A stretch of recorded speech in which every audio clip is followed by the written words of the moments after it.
Good morning on this Friday morning here in Arizona, right before the Super Bowl, right? So if you have your Super Bowl plans, hopefully you have taken a moment to watch this logic and accuracy test. We want to get our ratings as high as that big show on Sunday. And if you're a golf fan, please, we'll get you back to your golf tournament at the Waste Management Open here shortly, but we have a very important day here in the elections world and for Tempe voters, right? Because we're going to be testing the logic and accuracy equipment that we'll be using, the tabulation equipment that we'll be using in this election. So we're going to start with, right now we have some representatives from the city of Tempe, so the city clerk and her deputy, and then we have some representatives from some of the political parties. So we do have the county chair for the Democratic Party, the county chair for the Libertarian Party with us as well. So if you've tuned in or you've watched us on our live video streams before, come for a tour, normally this room is packed with tabulation equipment, right? So I'm gonna walk over here and you're gonna see we have a half-empty room right now. And that's because we've moved a lot of our tabulation equipment that we've used into our vault. And the reason being is we've recently upgraded our tabulation equipment from Democracy Suite 5.17 to now Democracy Suite 520. So that went through federal certification and then also state certification. And so this will be the first time that we're using it for this election or in any of our elections. But also we have a lot of on-site tabulators that we use like in a primary or general election, and those need to go through and have that upgrade installed on them. So we'll be doing that in this space after we get through the March election. So that's why we don't have any of our other equipment out here. It's all been put into the vault. So currently what's going on with this logic and accuracy test is my deputy elections director, she's walking the political parties and the city and town representatives through and making sure that all the equipment has a zero start, meaning there's been no ballots that have been run through this equipment. It's all been zeroed out for this test. So they're going through and verifying that, and they're filling out a log. And that process is actually something we do when we're actively tabulating ballots as well. So we always invite the political parties to be present when we're tabulating ballots. This is even for jurisdictional elections that are nonpartisan. We still want those political parties here to provide that observation.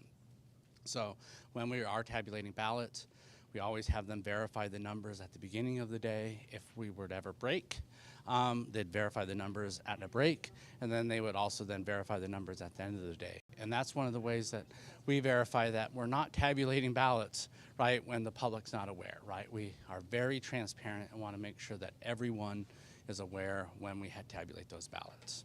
So it does look like we verified the zeros on our equipment, and they're going to go through and start with some of the tests on our accessible voting devices. So this is what's happening over in this part of the room.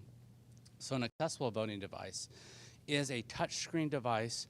This is actually required in federal law that we put in every voting location, whether it's an early voting location, an election day voting location, or such as this election, a replacement ballot site. We have an accessible voting device. So this would allow someone that may have a disability, they could show up and vote autonomously, right? They don't need assistance, right? And they can use the touch screen to vote their ballot. There's an audio tactical device.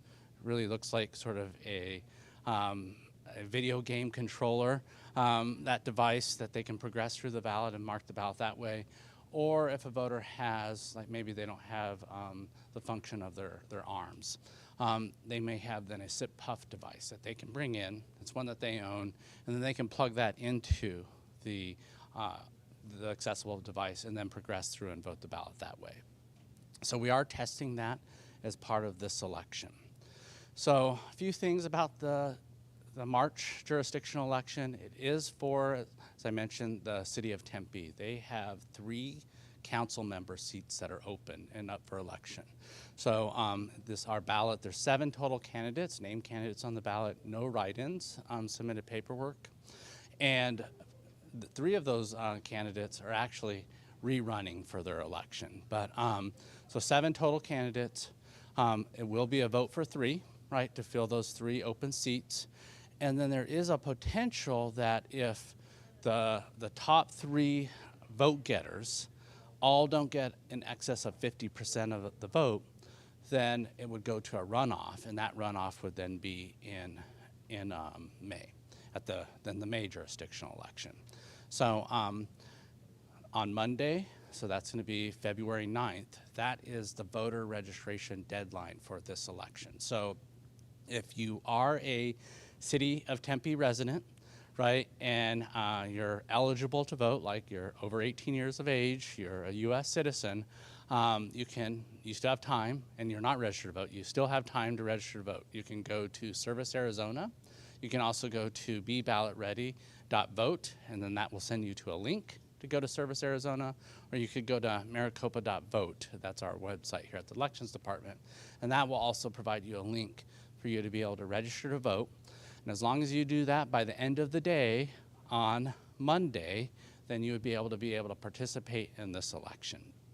So you can also use a paper form, but the paper form you'd have to turn in to the Maricopa County Recorder's Office by 5 p.m. on Monday. You can find all of that information on our website at maricopa.vote. After the voter registration deadline, so 2 days later, right, so this is going to be Wednesday, February 11th, that's when ballots will mail to all registered voters. So this is going to be an all-mail election, meaning that voters don't have to request a ballot. They're automatically going to get a ballot as long as they are registered to vote. Right now, just as of this morning, there's just over 85,000 total voters in Tempe. Again, that's not the final number because people might register to vote between now and Monday. So that number could go up or it could even go down. Let's say someone is registered in Tempe, now they've moved out and they re-register in another city. So that number could fluctuate just a little bit. So other things about this election, I mentioned it's going to be an all-mail election. So in an all-mail election, we don't set up things like precinct-based voting or vote centers, but we set up replacement ballot sites.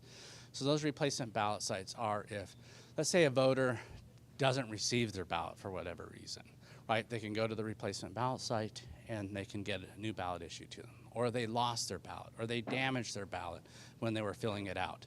They can go get a replacement ballot at that replacement ballot site. So that replacement ballot site is going to open on March 3rd. That's Tuesday, and it's going to be at the Tempe History Museum.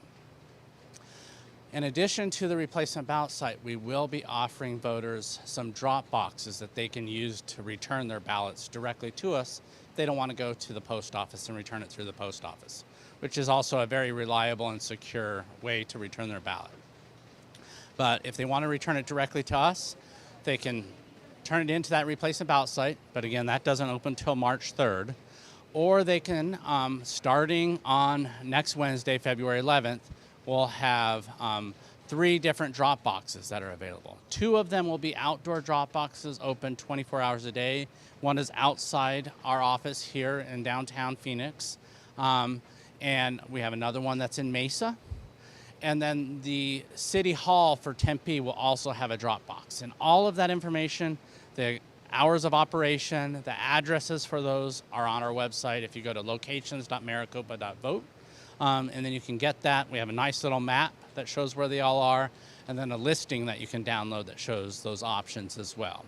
So those are how voters, again, if they choose not to return their ballot through the post office and give it directly back to the Elections Department, they're able to do that.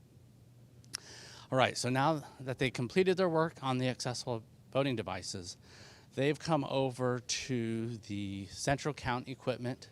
These are our high-speed tabulators. We're going to be using 2 of them for this election, plus a Canon tabulator, right? And so that's just redundancy. We probably only need 1, given the volume of ballots. These tabulators can run in a full day upwards of 40,000 ballots through them and get them counted. And that's not even a 24-hour day. That's like an 8 to 10-hour shift. But we'll have 2 that we're testing that are available for use, plus this cannon, and this is what will tabulate 100% of the ballots that are cast by voters and returned to us that then are legally determined should be counted. And they'll be tabulated on one of these 3 machines, and that would include also any provisional ballots. So if a voter showed up in person at that replacement ballot site, and for some reason they were issued a provisional ballot, maybe they didn't have enough ID at the time that they were checking in, or if it wasn't showing that they were registered to vote, they turned in a paper registration form, the recorder's office would go research that, and they determine whether they should vote or not. But all of those would be counted on this equipment. So it looks like we're about done running batches over here.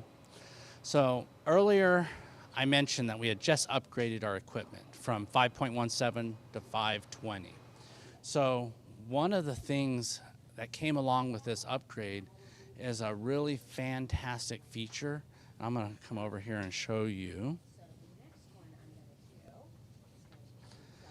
It is a batch header sheet, and it has this little QR code that's assigned to it. And what this batch header sheet does is it assigns a batch number to the batch that we're running.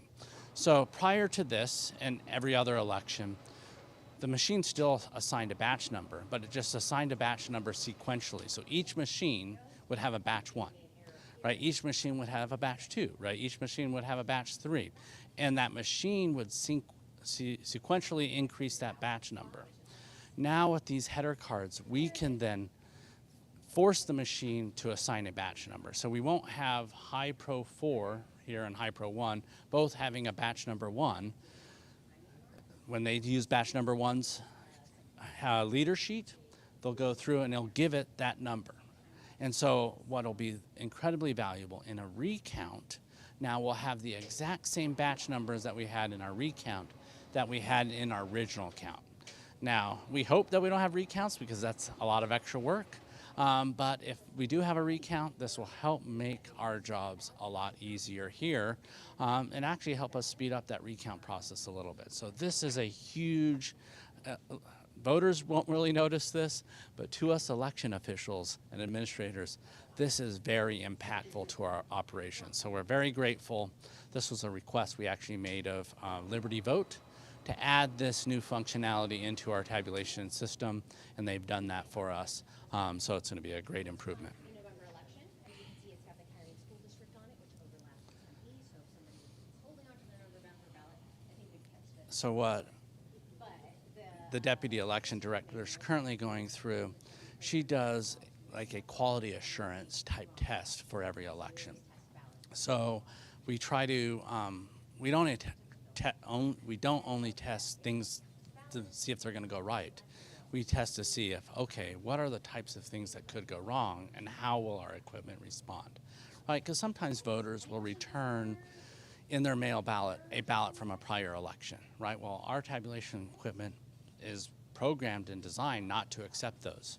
So she's going through and testing an election from a prior election, right, and making sure that our equipment's going to reject it, right? She also tested voters.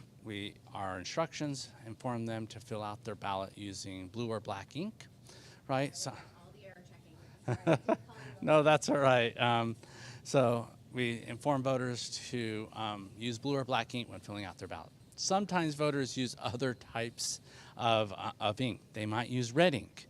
Well, if they use red ink, our tabulation equipment won't read it because we have to fill out a whole lot of logs as we're completing and tabulating ballots, and we use red pens. And so if for some reason one of our operators, as they're running ballots through and they're filling out their logs, they dropped the pen and it made a mark on the ballot, we wouldn't want that to be able to be read by the tabulator. So we've eliminated that ability through the programming. All right, so we're going to go ahead and move over here to the adjudication.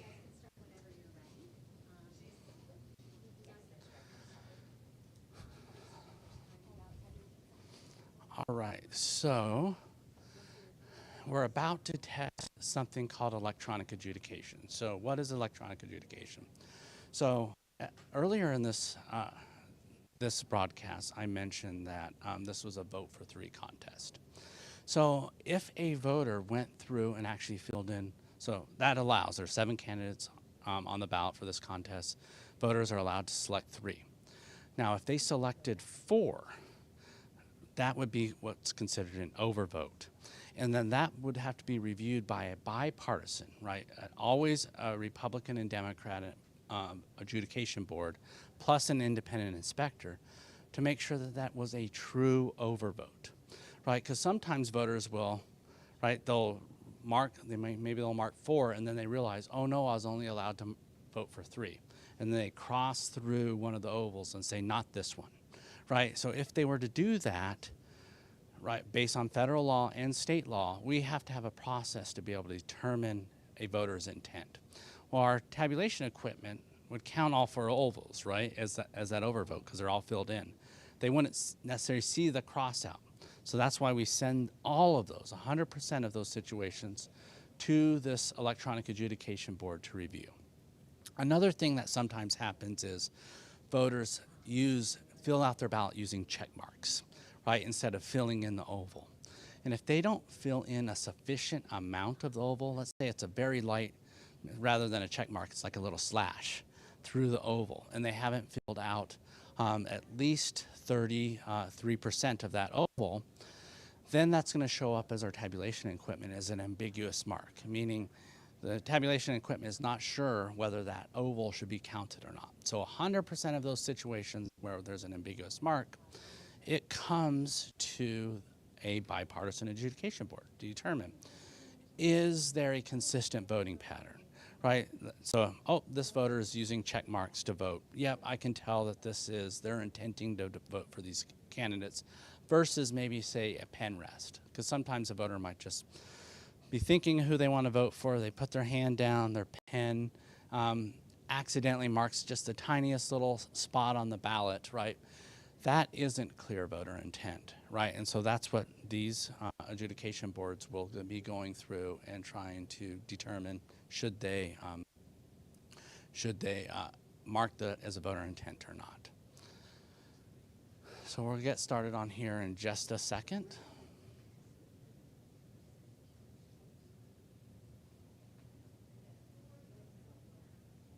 So while the adjudication system's loading, we have the team doing the numbers, right? So before we started, they went through and did the zeros. So again, after this LNA test, they're going to go through and say how many ballots were tabulated on each machine, and then they'll log all of that information, and those observers will log it. Again, very important step to document, while observers, how many ballots were tabulated on each piece of equipment during each shift.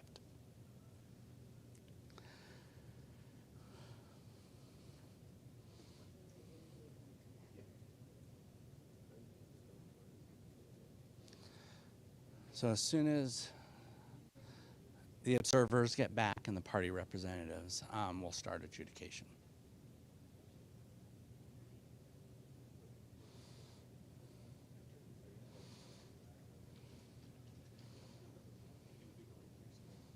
Yeah. Okay, we're switching up the camera now.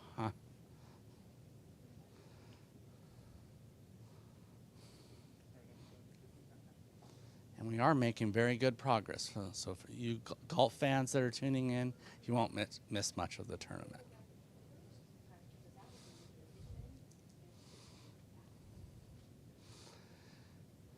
I think next time we'll have to get some advertisers and commercials and see if they can compete with the Super Bowl commercials, right, for these LNA tests.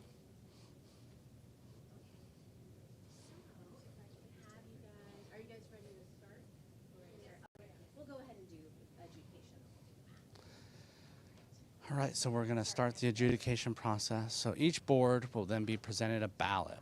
And one of the upgrades to the 520 system is actually the layout of the ballot. So one of the things that my deputy was showing earlier through the quality assurance test was a ballot that was filled out with red ink, right? So red ink won't be read for a tabulation equipment. So what we're seeing here is a fully blank ballot because it was voted with red ink. Now we have processes before it gets to tabulation. So in pre-tabulation processing, so that's where bipartisan boards are separating the ballot from the envelope. They do a scan of the ballot to make sure that a voter didn't use red pen or a highlighter or any of those types of things. If they see that it did happen, they will send that down a duplication path. So then we'll have a bipartisan board duplicate that ballot. They assign a marrying number to the original ballot with the duplicated ballot, and they'll do that not using highlighter or red ink, right? They'll use it where the ovals are filled in with a black ink so that that can be read. But we have an audit trail and a chain of custody that follows that all the way back through. So the duplicated ballot that gets tabulated can also always be traced back to the original ballot, right? So if we were to duplicate that. Write-in votes for the candidates on the ballot, as you can see, we placed 2 votes, and now it's being counted for the candidates that the voter really, really wanted it to count for.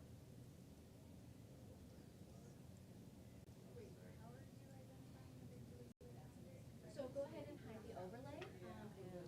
So you can see they filled out the oval for Elvis, and then they wrote in Elvis. And then they filled out the oval for St. George, and then they wrote in St. George. Right now, this is counting for 4. It's a vote for 3. No, it's not counting for anybody. So we're rejecting. And the write-in candidates are to the right. Yes, that's a new pop-up how it works is the write-in. So one of the things that my deputy is explaining to the observers is sometimes a voter will, there's a write-in line. Anytime there's a candidate on the ballot, there's a write-in line. And sometimes voters think that not only do they have to vote for a candidate by filling in the oval, but then they also have to then go fill in the write-in line and then rewrite that candidate's name. So if that were the case, and we just let it run through, that would register as an overvote.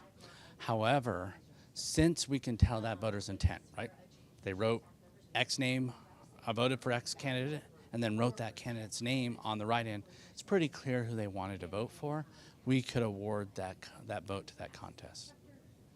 Tiebreaker in case of that, really more often is doing reminders of rules and helping them with ballots that are challenging.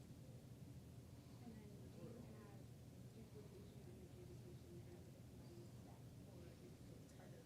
So they're 2 different steps, and they have to be because ballots that are going to adjudication can be counted by the tabulators. All of these are coming through and counted by the tabulators. Duplication ballots requiring that cannot be counted by the tabulators. They're damaged in some way.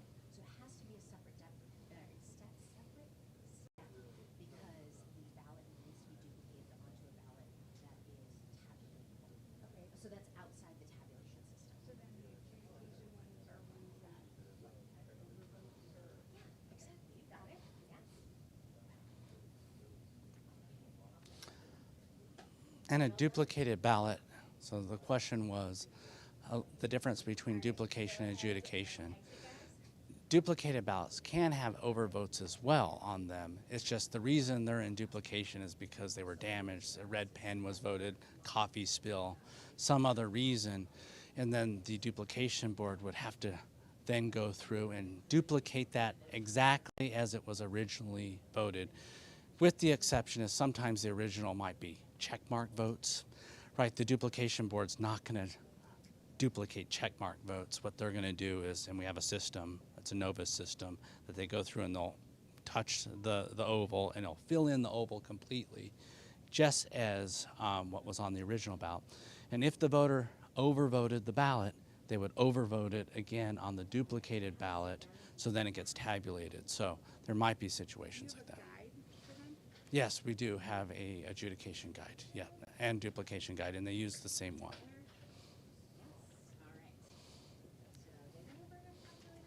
And that guide actually just recently was an honorable mention by the U.S. Elections Assistance Commission as an award winner. Okay, so I'm going to do 189 plus 171 plus 37.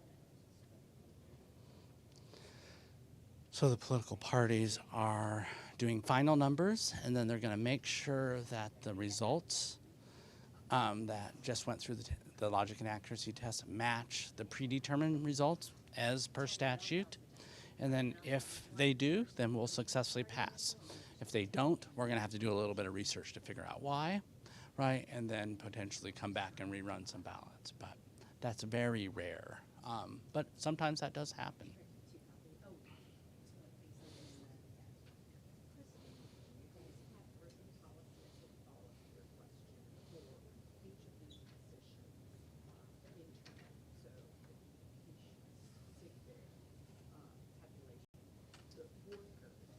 Oh, full-time employees, yeah. Or no, or the temporary.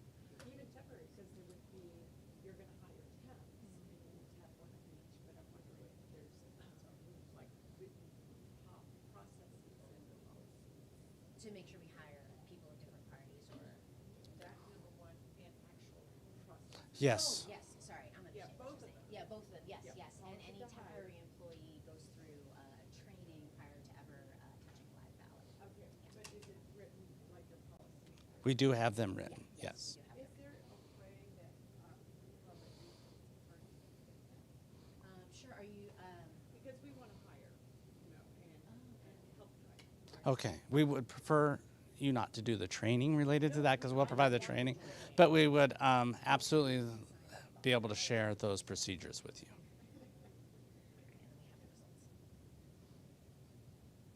Like the parties are able to train their observers on anything that the party wants them to train them on, right? But we will have specific procedures that we need the temporary workers to perform here that we will provide that training. Okay, so, and I think you said in our party brief, you're going to have trainings closer to when? So in this room, the training is right before they start. So the day before they start tabulating, right? So then that's fresh in their mind, right, on exactly what their experience is. So that's March 4th, I believe. What about for the primary in July? Oh, the primary, yeah, training starts 45 days before the election, like all the poll worker training. Poll workers, but what about the election? Yeah, so it depends on the position, right? So in here, we usually train always the day before we start tabulation or adjudication, right? In pre-tabulation processing, when they're separating the ballot from the envelope, they'll have training a couple days right before they begin, which is earlier in the election cycle, right? Because things have to go through SIGVER at the recorder's office. They'll provide their staff training. And then they'll go to pre-tab processing, removing the ballot from the envelope, and then they'll come in here to get tabulated. So that process starts before this process. And all those dates, we haven't finalized those dates right now, so I'm speaking as generalities, but usually they start, so ballots will mail 27 days before Election Day. Pre-tab processing begins the week after, right? Because it takes, when they mail out to voters, it'll take a few days for voters to get their ballots, before them to fill it, to return it. So usually that week. how do you get you the information that you're asking for about the relative start dates, but you're actually ready to read results. Yeah. So let's dive in there. You guys all have copies of the baseline. So if you want to follow along your baseline results, and then, all right. Early voting, voters, gas, Provisional, 37.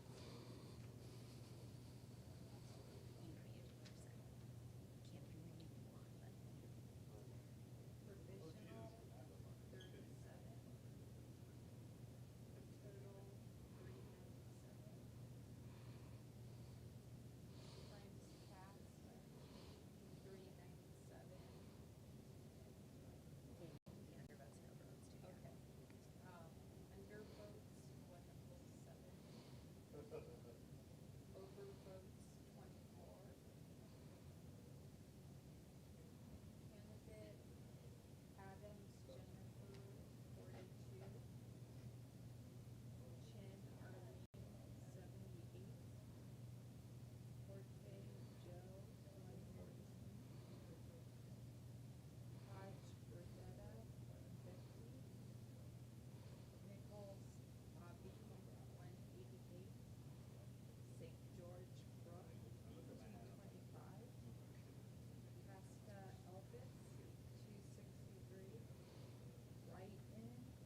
So we matched, and we just passed our logic and accuracy test for this Tempe March jurisdictional election. So we're going to go ahead and I guess that's going to be a wrap for us today, and we'll let you get back to your busy day. Thank you.